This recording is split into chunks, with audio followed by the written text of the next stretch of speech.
नमस्कार, मैं गजेंद्र विश्वकर्मा और आप देख रहे हैं केकेएल न्यूज। तो झारखंड की तमाम खबरों की जानकारी के लिए केकेएल न्यूज को देखते रहें। जमशेदपुर कोलकाता के बीच हुई विमान सेवा की हुई शुरुआत, तो सीएम हेमंत सोरेन ने दिखाई हरी झंडी।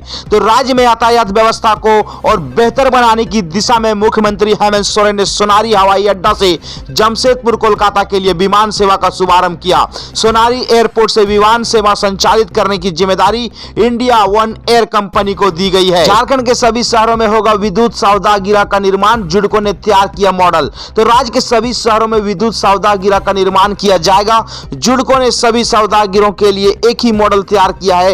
एक ही सौदागिरा के निर्माण के लगभग 3 करोड़ रुपए की लागत आएगी। हज यात्रा का आवेदन फॉर्म अभी तक नहीं निकलने से कार्यालय में लोग परेशान हैं। उन्होंने कहा कि रोज कई लोग इस सिलसिले में पूछताछ के लिए आ रहे हैं, वहीं कई लोग फोन पर इसकी जानकारी भी ले रहे हैं। तो ये हज यात्रा 2023 का अभी तक कार्यालय में चुप्पी साधी हुई है। धनबाद के आशीर्वाद टावर में आग से 14 की मौत, दिए से लगी आग शादी वाले घर में। तो झारखंड में धनबाद अग्निकांड में अब तक 14 की मौत हुई है। इसमें 10 महिलाएं, 3 बच्चे और 1 बुजुर्ग शामिल है। 35 से अधिक लोगों को बचा लिया गया है। इसमें से कई गंभीर हैं, सभी को अस्पताल में भर्ती कराया गया है। और झारखंड में धनबाद के बैंक टावर जोड़ा फाटक स्थित 10 मंजिला आशीर्वाद ट्विन टावर में भीषण आग लगी है। इसमें 3 बच्चों समेत 14 लोगों की मौत हो गई है। धनबाद के बाद हजारीबाग में अग्निकांड, पुआल में आग लगने से चचेरे भाई बहन की मौत। तो आशंका जताई जा रही है कि घर के ऊपर से गुजरे बिजली के तार से शॉर्ट सर्किट से पुआल में आग लगी होगी। और घटना के वक्त दोनों बच्चों की मां सोमवार को साप्ताहिक हाट करने बरकट्टा बाजार गई हुई थी, जबकि दोनों के पिता बाहर दूसरे प्रदेश में रहकर मजदूरी करते हैं। झारखंड के लातेहार में सड़क हादसा, गढ़वा के 2 युवकों की मौत, 4 लोग घायल, 3 रिम्स रेफर। तो बताया जा रहा है कि सभी लोग मझियाओं के रहने वाले हैं और बोकारो में शादी के सिलसिले में लड़का देखने गए थे। रात में ही बोकारो से लौट रहे थे। आशंका जताई जा रही है कि चालक को झपकी आ जाने के कारण यह दुर्घटना हुई है। झारखंड में बिजली वितरण निगम राजस्व वसूली और अपनी आय को बढ़ाने के लिए कई तरह से उपाय कर रही है।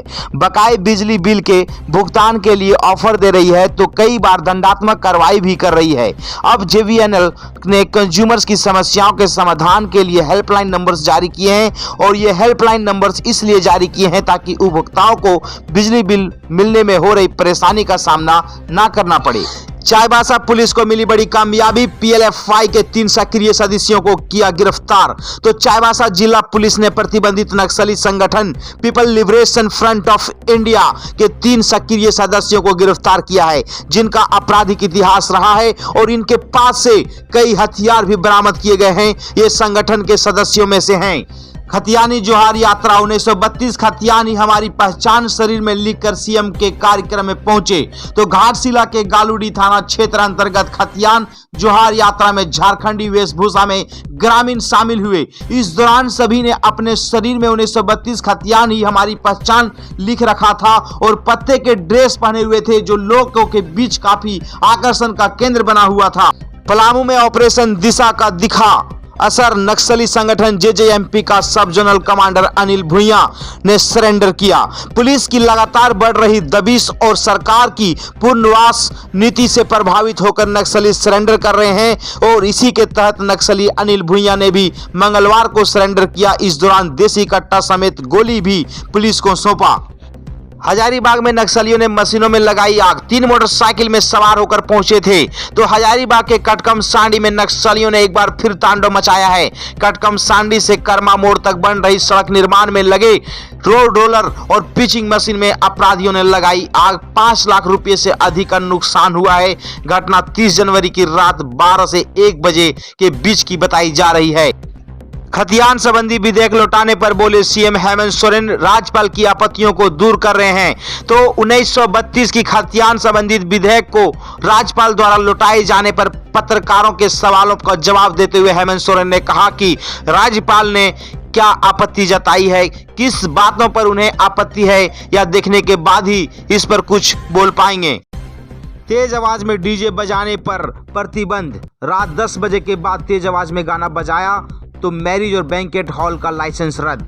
तो राजधानी में देर रात तक सड़कों पर बारात निकालने और तेज आवाज में डीजे बजाने पर पाबंदी लगा दी गई है।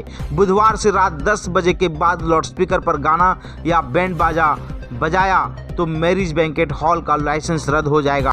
धनबाद के आशीर्वाद इमारत में भीषण आग लगने से 14 की मौत पर पीएम मोदी ने शौक जताते हुए बताया।